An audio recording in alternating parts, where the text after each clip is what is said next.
Please raise your right hand and repeat after me.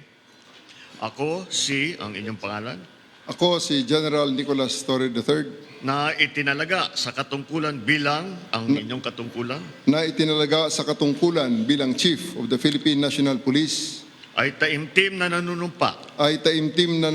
Natutuparin ko ng buong husay at katapatan Natutuparin ko ng buong husay at katapatan sa abot ng aking makakaya sa abot ng aking makakaya ang mga takdang gampanin ng ang mga aking takdang- bagong katungkulan. ang mga takdang gampanin ng aking bagong katungkulan. Kaalinsabay nito ay nangako ako Kalinsabay nito ay nangangako ako sa ngalan ng Republika ng Pilipinas sa ngalan ng Republika ng Pilipinas na aking itataguyod na aking itataguyod at ipagtatanggol ang saligang batas at ipagtatanggol ang saligang batas at tunay na mananalig at tatalima ako rito. at tunay na mananalig at tatalima ako rito.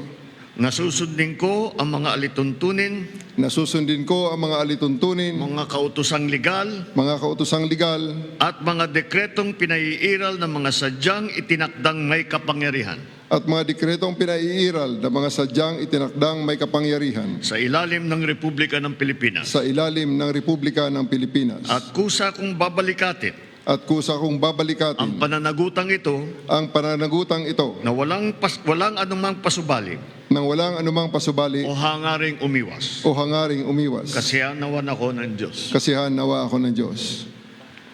Congratulations, sir.